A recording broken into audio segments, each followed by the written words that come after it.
Dear witches, staying up to date with the moon? Seeking a little reminders to re-enchant your world? Subscribe to the Modern Witches newsletter for lunar love notes and magical inspirations delivered right to your inbox. Modern Witches is shapeshifting, yet it will always be a project that centers our mystical community members. Do you have a course or a podcast you'd like to promote to magical babes? Want to share your art with the folks who might be most touched by its spiritual themes? Send us an email at info@witchesconfluence.org to have your work promoted on our newsletter. Subscribe to Modern Witches newsletter in the link in show notes. Hello and welcome to the Modern Witches podcast. I am delighted to be here with Angelica Merritt, who reached out with this proposition to be on the Modern Witches podcast to talk about their newest publication, Womb Witch. And it felt like such an important topic for this time. And we had a little email back and forth and sort of discussed this moment briefly and their work and what is so relevant to all of us with wombs and without wombs at this moment in time. And it felt like a really right time to have you on the podcast. And I'm just really grateful for you reaching out with this wisdom that you can share with us today. So thank you Yeah, for being here. thank you so much for having me. It's great to be here. I'd love it if you could introduce yourself for our listeners. Yeah, so like you said, I'm Angelica Merritt. I am an herbalist. I am a full spectrum pregnancy loss doula. I do postpartum caretaking as well. I'm a kitchen witch, so I love to tend to others through that magic. And I'm also an author of a book, Womb Witch, Herbal Magic for Reproductive Health, which I published in March. Seems like a year ago at this point, but it's just a couple of months ago. Yeah, and so that's like the work that I've been heavily focused on for the past couple years is the womb work. Mm. Yeah, and I want to preface this for our listeners too, because we will be talking about pregnancy loss, Yeah. abortion, um, and health related to the womb and the body. So as you're listening to this, if you ever need to like step away, pause, take a deep breath, do what you need to do. Um, but it is such an important topic now, especially for those in the U.S. navigating, post Roe world, and an administration that continues to like limit our ability to access healthcare. Um, and it's been a topic that is so central to the story of the witch forever as well. So I'm really grateful for you kind of bringing this here. And what a time when you were writing this book that you just published, was that kind of on the top of your mind, the timeliness of it all? Yes, I mean it was definitely written with rage and passion and love. Hmm. I started writing it when Roe was overturned in that was 2022. And I was moving from the West Coast where I was very comfortable with my reproductive rights. And I mean, I had been up until that point. And I was moving back to my home state of Ohio, where the reproductive rights were not so great whatsoever. And I was really scared as someone who has experienced an ectopic pregnancy. You're highly likely to experience another ectopic pregnancy. I was hearing some horror stories from friends in the birth community and other herbalists who were telling me some things that I was really worried about, not only for myself, but for other people. And I know how little I knew about my womb space when before I actually like sought out to really learn about my body. And it just kind of wrecked me to think about all of the people who would be in all kinds of different scenarios when it came to their womb health, their womb space, getting pregnant, dealing with a potential pregnancy that they feel called to release or their body is releasing. And knowing that those people may not have the tools to take care of themselves and their community, I just felt like the only way for myself to transmute all of that anger that I was feeling and fear was to create what first came out as a series of classes. And then I realized at the end of the classes that I had almost 60,000 words written. And I was like, well, that's a book. So I'm going to turn this into a book. And yeah, so Amazing. yeah, I wasn't anticipating another presidency of the person who's our president, who I shall not name. Mm-hmm. I wasn't anticipating that timing of, when my book would be published, when I was writing it. Uh, so it's like almost like beautiful and haunting at the same time for Mm. the publishing, like the timing of it. Very appropriate.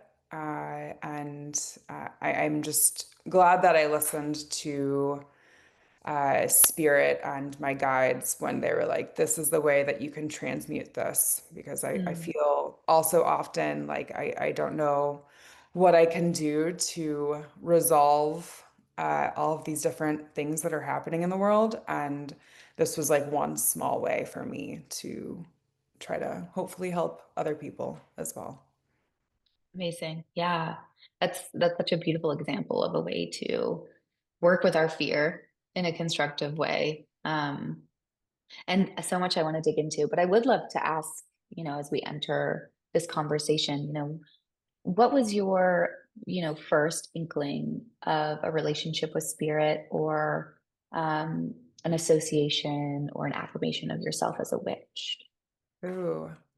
Well, it's so interesting because I grew up as a Baptist Christian. So like witchcraft and witches were, that was like nothing to ever aspire to be, let alone to, take into your own heart and body and feel resonance with. But I can really see that, like, as a young child, the way that I interacted with nature, talking to trees, and finding like a deep, profound, like connection to plant life that those like there was like little sparkles of that when I was younger. But then really when I came into like my adulthood space, I recognized that my connections with dreaming, I've always been deeply connected with my dreams and have felt that I've processed life through them. And as I started reading more and more, like I got into some you know, dream books like what Carlos Castaneda and um, Jung. I was just learning more and more about my dreams and how I was synthesizing life through them. And I felt like that was like my first spark of like really grasping onto, what it meant for me to connect with my spirituality in like a more mystical way. And then whenever I got into herbalism, I started doing more like modern paganism practices and it kind of just like supercharged itself from there. I started connecting with the moon more and all of the different cycles of nature and it really made me realize that I need to like treasure and behold like every single part of the cycle because it's just all of life is like mini cycles that connect to bigger cycles and yeah, it just made so much sense to me. I was like, yeah, I've clearly always been a witch and this is feels primordial and ancient within my bones. It's nothing that even feels like something that's new. It just felt like more of like a remembering. So, Hmm. I love that. I love how many witches I speak to who speak about this sensation of remembering. And I think it's such a deeply ancestral thing. And I think it's really so connected to what you're saying about cycles, like this primal understanding of nature yeah. that isn't mediated by a god or something that feels like maybe transcended at all. It's just this like sense of spirit indwelling in all things and the importance of that. Um, that's really beautiful. Thank you for sharing that. Would you share a little bit about your path with herbalism? Because I know a lot of listeners are plant witches. And I think it's nice to kind of hear how somebody walks that path. Yeah. So again, in my childhood, my granddad had a hobby farm and my dad was a landscaper. So I was constantly outside. I was always crawling in the dirt, helping plant things in the garden, harvesting things, jamming, like making canned jams and stuff like that. So I think that like the plant path definitely was like within my bones growing up. But I definitely, tried to slide away from it. And I was like, I'm going to move to New York City and forget about all this country stuff. And very quickly, life was like, no, these plants are going to heal you. You're going to experience some not so fun things in your body, and you're going to find out that plants are what is going to actually like bring you back into a space where you feel like whole again. And that's essentially what happened is I was traveling abroad and I got really, really sick, and I was in an off-grid location, and the grannies of the village, like I was staying with one of their families, and they came and brought me teas and salves, and they were just like, we didn't speak the same language, but they were just like giving me all these plants, and I was like, wow, this is incredible. I'm just drinking like a plant from your backyard, and it's like now I'm feeling better. And that was like my light bulb moment. And Mm, after that, I went home and I started becoming more curious about the plants that were surrounding me my entire life that I, could have been making homemade Neosporin quote, with it, or mhm, teas to help, cure my cramps. And yeah, I just started reading as much as I could and doing self-study, and I eventually went and did a apprenticeship in Vermont, and that kind of skyrocketed me from there. It was, yeah, really incredible to connect with other women and other folks as well, uh, in that way, in a communal way, and learning from the plants together. mm, It was, yeah, really incredible because in that apprenticeship, we learned from the plants. It wasn't very clinical. It was mm, like you sit with the plants, you meet the plant, you drink it, and then you journey with it, with drumming and, trance. And mhm. learning from the plants that way it like blew my mind open. It was way more psychedelic than any psychedelic I had ever had before in my life. Mm. Yeah, the plants are definitely powerful teachers for sure. Very much so. Um, yeah, I mean, I think it's such an amazing experience to be able to do that in community. And I'm kind of curious as you were talking about writing Womb Witch, this process of, teaching these classes on this work and transforming that into a book. Um, it's something that I've been thinking about a lot, in this landscape, this political landscape we're in, bringing witches together and how are witches finding each other in these times of need when we have this medicine and this capacity that is so valuable to the community. Um, yeah, so I'm wondering about your experience of teaching people this womb work, and yeah, what you think about how we can continue to do that type of work together. Yeah, it's been really incredible with my book. Instead of doing like a traditional book tour, I decided to do workshops in a couple of cities, and I've done them virtually as well. And it's been incredible to get to connect with other people this way because it's been a true reflection of showing me that wombs worldwide, we're all having the similar things happen in our body, it's doesn't really matter if you can speak the same language as someone. It doesn't matter if you believe completely different things than someone.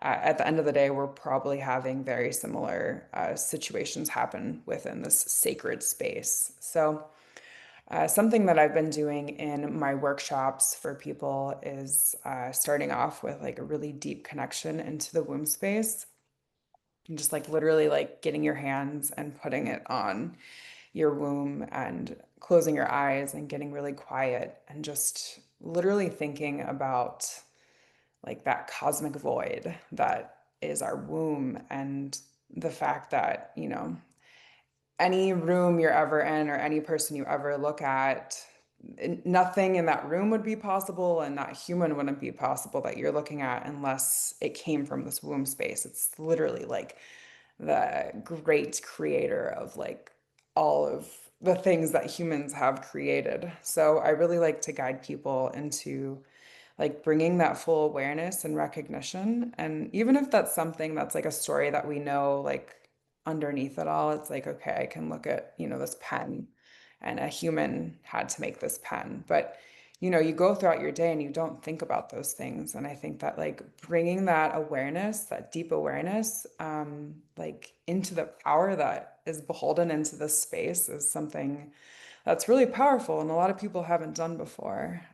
So yeah, I think that's something that I want to continue doing in my work, like kind of like no matter what I'm doing, just because Mhm. it just like really just kind of like allows us to drop in into like all of the infinite potential and possibility that like our womb spaces behold, and uh, why different things would come up, like imbalances in our womb space would come up, like when that creativity is stifled, you know, or when certain emotional things happen. Like it makes sense that a lot of those things would manifest in the womb space. Right. So yeah, I Right. really, that's something I like to really focus on. And then from there, I like to teach people about like the rhythms, like back to the cycles. So like, you know, our womb spaces are in like it depends, like anywhere from 19 to 35 days, give or take, like cycles, rhythms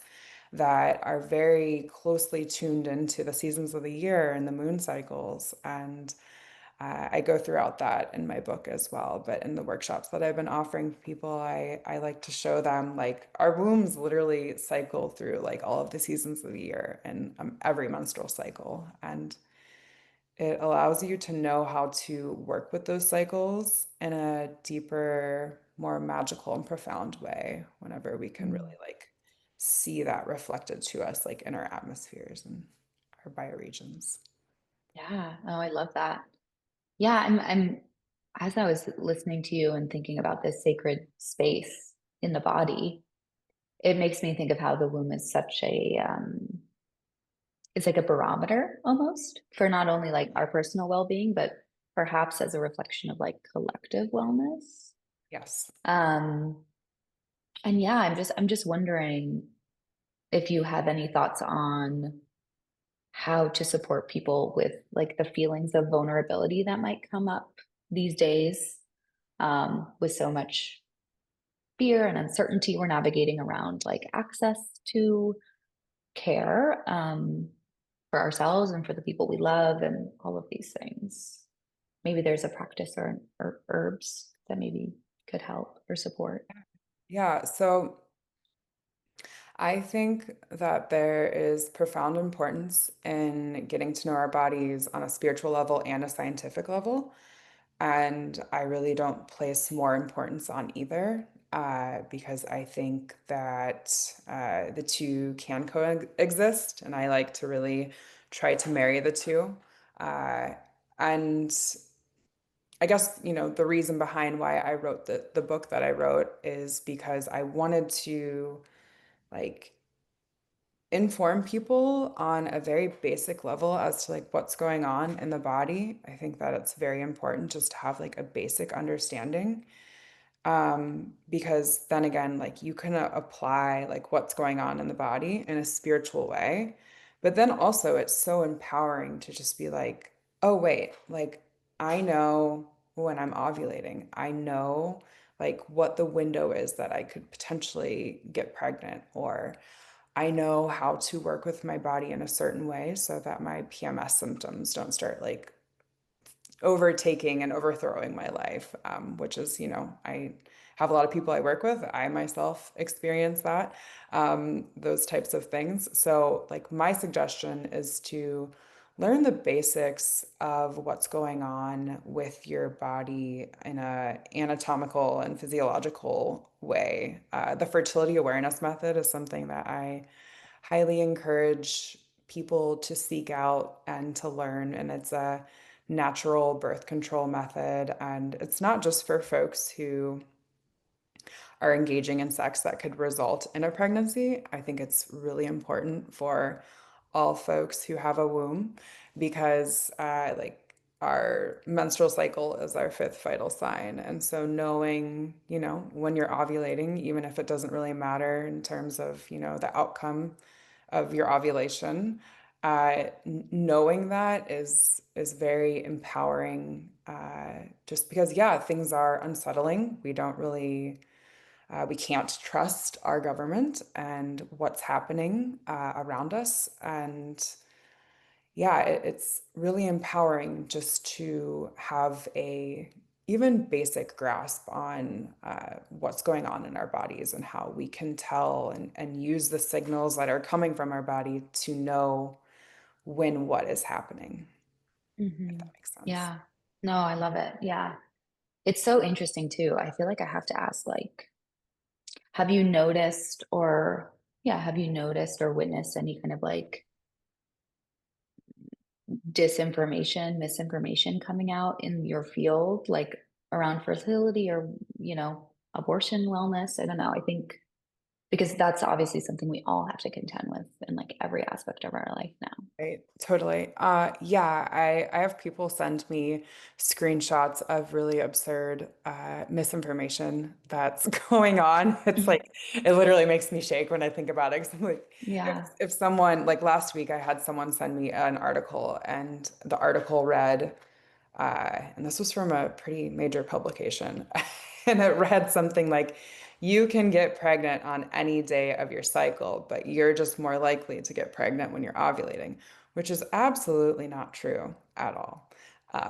I was horrified. I was like, please send me the real link. There was just a screenshot. I was Hmm. like, I need to message them and just be like, please, like, I'm begging you, edit this because Yeah. that's dangerous information for so many different reasons. I mean, for one, it can like scare the daylights out of someone for Right. someone to think that that's truth, and also it doesn't exactly encourage someone taking the initiative to learn about what is going on with their body, like when they are actually fertile. Mm. That's really important information. I mean, for me, it's like, uh, you know, one of my most important practices in my life is having a very close connection with and awareness of like when I'm fertile and when I'm not fertile. So, Hmm. yeah. Yeah, it strikes me that that type of misinformation feels like very coded and like, Yeah, don't have sex or, don't be aware of your body because then the system can kind of take advantage. exactly. Yeah. Yeah, very scary. I feel like it's, yeah, I just want to encourage listeners to like practice critical thinking, or like if you have an herbalist friend or someone who is in this space, like Angelica is, have conversations about what you're reading and seeing in the world. Yeah, absolutely. Yeah, and that's a huge thing that like I've absolutely loved when I've held events based around this womb work is like seeing people connect with one another and share in that experience. And it's something I really want to promote the idea of is like, you know, you can read a book similar to mine, and then like get Hmm. together and talk about that information because, it's like you and all of your friends, doesn't matter like how close you are, like chances are you can really bond over the fact that like, you want to set something straight as far as like what's going on in your body. And you never know who's actually like having a similar experience as you. I had many people connect like over pregnancy loss or, Hmm. over both sharing similar timelines of when they had an abortion, and they were able to connect in like a really deep way that Yeah. is healing beyond just what you can experience in yourself. And of course, you can experience a lot of healing in yourself, but feeling that person-to-person connection is so important, and it really reminds us that like we're not alone and we're all doing this together. Uh, Mm. yeah, yeah, Yeah, and so much of this, unfortunately, like we live in an extremely patriarchal, extremely religious world. And so much of what we're taught about our bodies and sex is coded in shame. And it does strike me that it can be so valuable to like have these moments when you're sharing a deep personal instance of trauma, or loss, and knowing that you're not alone in that. That's extremely profound. it is. It really Yeah. is. Yeah. So I want to kind of weave in the plants into our conversation. Okay. And, you know, Angelica and I spoke a little bit about this before we decided to record, which is like, how do you share this type of information in a way that feels right? Um, but the plants are important, and there's ways to use the plants that can support us all in these troubling times. So I'd love it if you could share some plant friends and wisdom with us. And friends and wisdom. Yeah. So, gosh, I have so many books full of Yeah. plants that I absolutely love. But we had spoken about herbal contraceptives, and I did want to talk about two that I really highly encourage folks to learn more about. I'm not going to go into protocols here.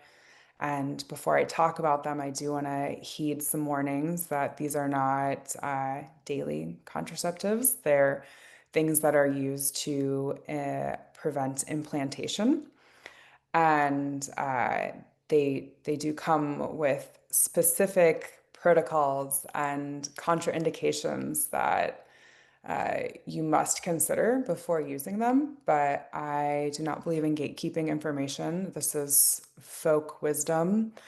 These are two plants that have been used for hundreds and hundreds of years, if not thousands of years. And without further ado, I will tell you. Yes, They thank you. are they are Queen Anne's lace seeds and papaya seeds, and I'm speaking to them because these are two plants that I have worked with myself, and then also in a clinical practice as well. And both of these plants are thought to disrupt the endocrine system and reduce progesterone, which is what helps prevent implantation from happening. Uh, Queen Anne's lace seeds are found all over the place. I love looking out into a highway past and just seeing fields of it. And I'm like, oh, look at that. It's like herbal birth control, quote, quote, all over Mhm. the place, all over the lands. It's kind of beautiful how it is everywhere. And one warning I do want to give with Queen Anne's lace before you go out and harvest it yourself is that there is a lethal poisonous lookalike, hemlock. Once you know Queen Anne's lace, once you know hemlock, for at least myself, and I am a plant person, so they're like seeing two different friends. I would, of course, know them apart Mhm. any day. But if you are not familiar with that, then please go out with someone who knows Queen Anne's lace very well before going and harvesting those seeds. And then papaya seeds are quite literally just the seeds of the papaya. And they have been used in cultures all around the world where they grow to prevent implantation. And, they're kind of looked at as like a herbal plan B, if you will. So that's really like the way that they are applied to the body is more so in that way. They're nothing that is like that I don't really recommend taking them like monthly. I really highly recommend if you're looking for like more of a natural birth control method, I recommend doing the fertility awareness method, which Mhm. is, observing different signs in your body, the temperature, the height of your cervix, and then your cervical fluid as well. It's a beautiful, beautiful way just to get to know your body and also to be aware of what part of the cycle you're in. Mm. But yeah, Queen Anne's lace and papaya seeds. And also with papaya seeds, there's a really interesting study that they did in India that showed that papaya seeds was lowering sperm count. So there Mm, were people using it for that way as well. It's very interesting. interesting. Yeah. Yes. Yeah. And I also have a very much more detailed Substack post that I will send to you if folks want to Mm, read more about it. I have studies would in love that. there, all different kinds of information that people could use as a resource. So, Amazing. Yeah, we'll totally link that. That will be great. yeah. Um, yeah, I think it's important for folks to have a place to begin because I feel like I remember, being a teacher and be like, I know there's herbal contraceptives, but like not really knowing where to look or who to talk to or Yeah. and you do like, you know, I think there's maybe a misconception or just a perspective shift that comes when you start working with plants in earnest. And, plant medicine is extremely potent. Like, I think some people think of like medicine outside of the Western paradigm as like weaker or something. I don't know if you experience this, but it's Absolutely. really not. Yeah, It's no, extremely powerful, potent stuff. it is. Yeah, and it's yeah, people highly underestimate it because, some plants can be gentle but powerful, and some plants can be just straight up powerful or Mm, subtly powerful in the sense that, like, if your best friend took a plant, started taking this one herb, and it worked miracles for their XYZ, and so you started taking it, but you have a completely mm, different his mm, health history and body composition as this person. And so then you start getting migraines all of a sudden, or you start having other health symptoms arise because it's creating like an imbalance in other parts of your body. It's very, it does require some like specific dancing and figuring out. And I like to remind people of that it's not allopathic medicine. It's not something you can just take like a pill. A lot of the herbs you need to take for extended periods of time, and some of them mm. you should only take for a couple of days at a time. So it's Right. nuanced. It is, yeah. And it goes back to kind of what you were sharing about your training. I think there's really something to be said for developing a relationship with the plants and learning how to listen to them and how to receive their wisdom. Um, yeah, it's so important. Yeah. So, do you speak about contraceptives and other ways of managing um, pregnancy, fertility in your Womb Witch book?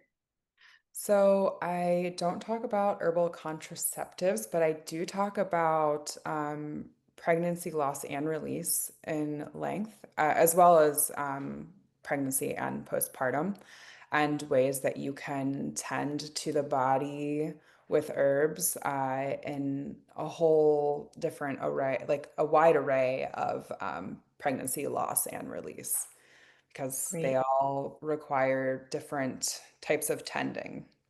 Good. Yeah. I think it's so beautiful that you've created this resource for folks. I'm really excited for people to find it and to enjoy it. Um, and I'm curious if you're going to be teaching any more workshops.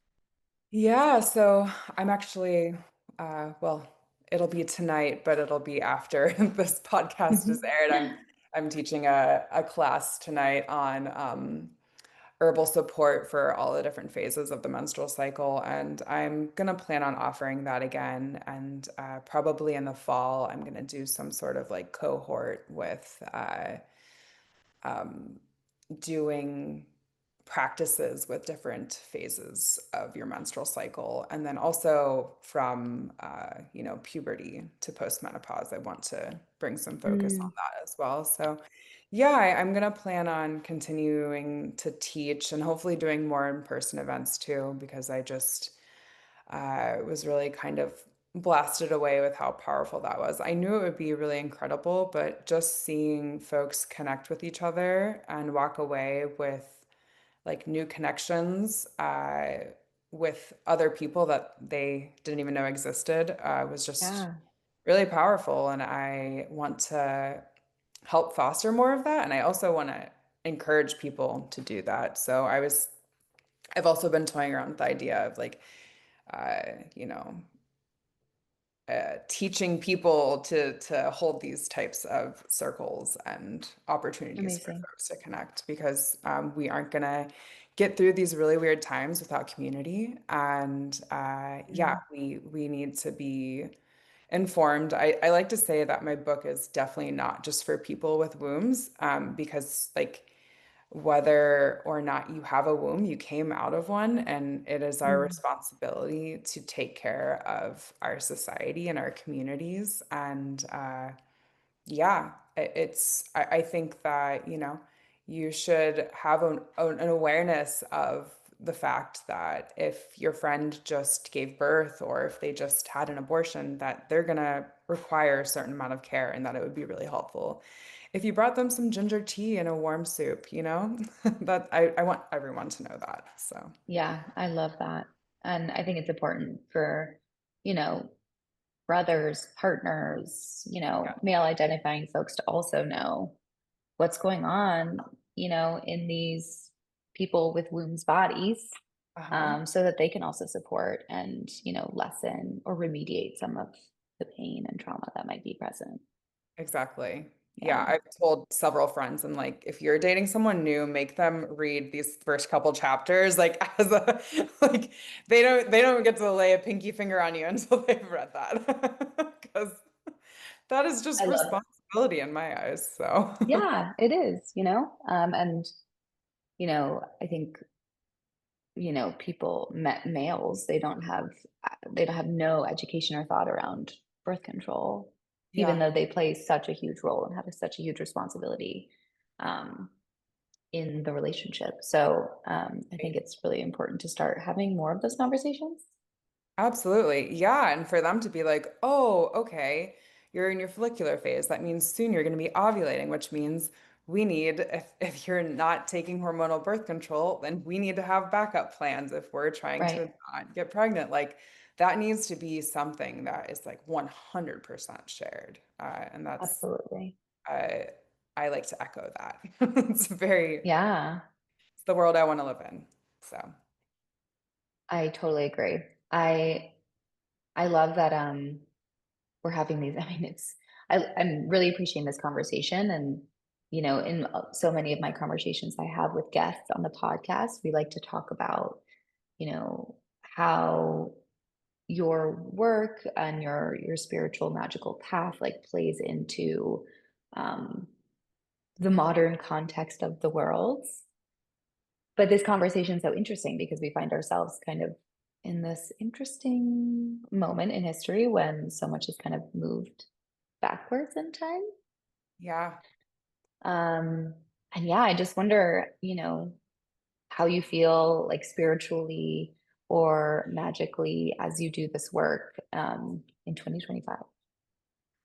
Spiritually and magically. Well, I've never in my life felt that it is more important for me to try to see the magic in everything that I'm doing and to also put like deep intention and reverence in like everyday simple acts. I'm like, okay, the Mm, intention that I'm putting into lighting this candle that I have like written an incantation on, like that matters. Like I need to hone in on that because I really feel like there's like a force field that I don't care to be a part of in any way, shape, or form. Like slowly, like, you know, making it's not even mm, slowly, but it feels slow to me because I feel like I'm resisting it, but I can feel it starting to just etch its way into the cracks. And I am just so determined to like ground down in my magical practices and in my spiritual practices, which are very earth-based.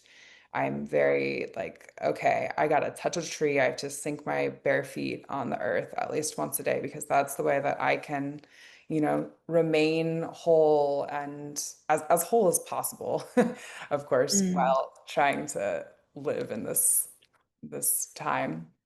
Yeah. But that's how I can fill the cracks and not feel like I feel porous to that energy. And that's what I really try to encourage everyone in my life to do. I'm like, you know, if you come to me and you're like, what herb should I take for? I'm just gonna be like, just literally go lay on the earth. Like I'll Hmm. help you after, but go lay on the earth or just like go outside and like look at the sky. Just like really try to like be in that moment. And it's like those subtle things for me are like so profoundly spiritual, magical, and psychedelic. And they're really Hmm. allowing me to feel like I have more sovereignty and like embodiment in this moment of feeling Mm. like there's enough of us that like really share in this belief.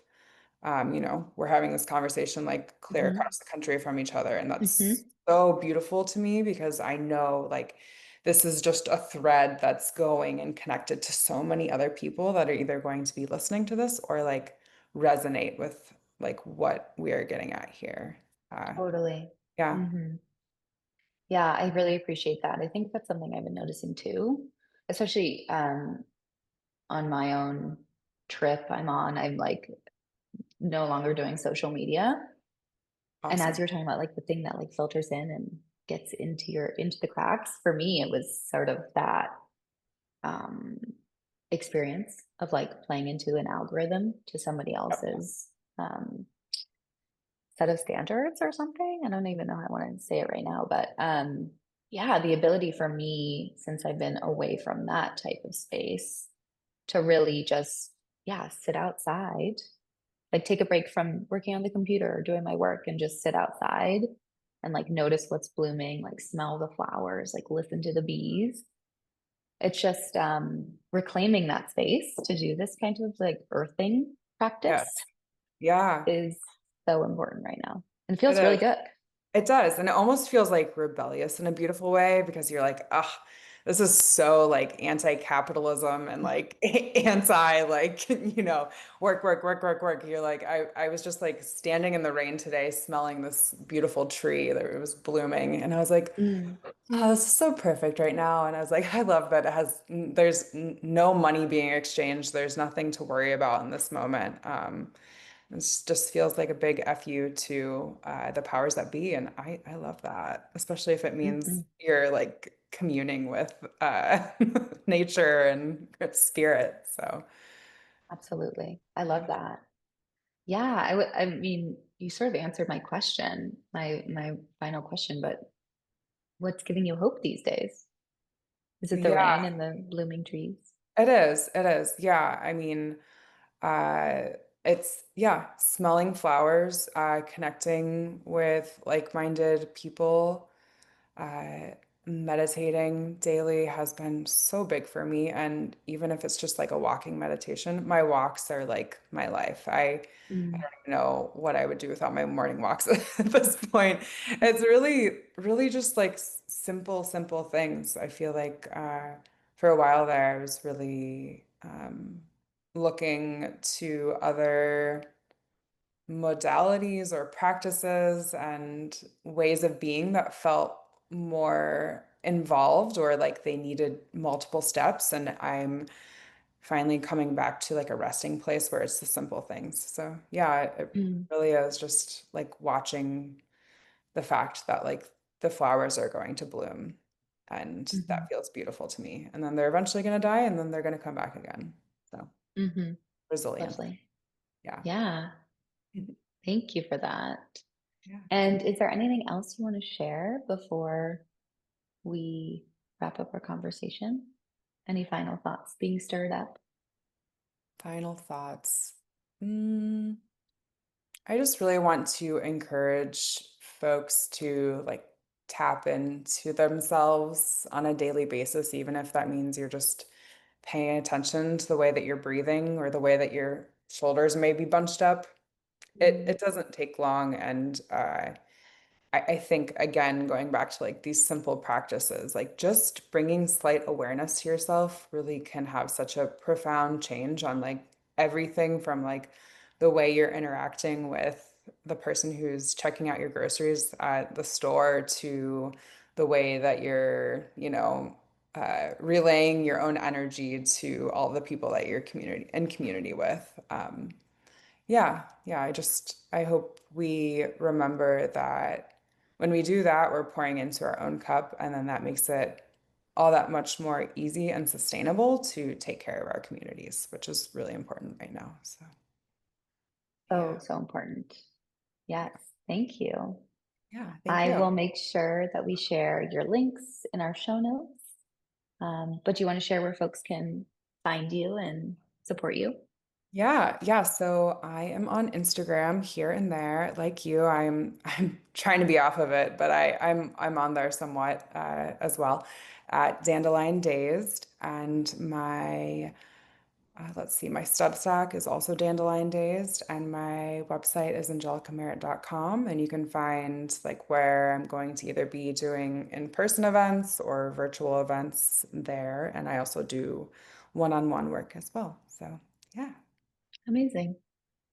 Well, thank you so much, Angelica, for coming on to the podcast. It was a pleasure to connect. Yeah, thank you so much, Casey. I really appreciate it.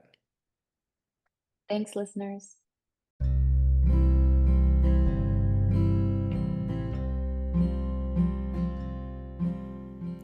Thank you for tuning in to the Modern Witches podcast. We hope you've been inspired to cultivate your own magic and to craft your own spiritual practices. Let us know what sparked your curiosity by leaving us a comment on this episode or leave us a review. And don't forget to subscribe to the show so that you never miss an episode. Your feedback and engagement truly fills our cups. If you're looking for more ways to gather with your fellow witches, please support our work on Patreon. Learn more at modernwitches.org. Blessed be.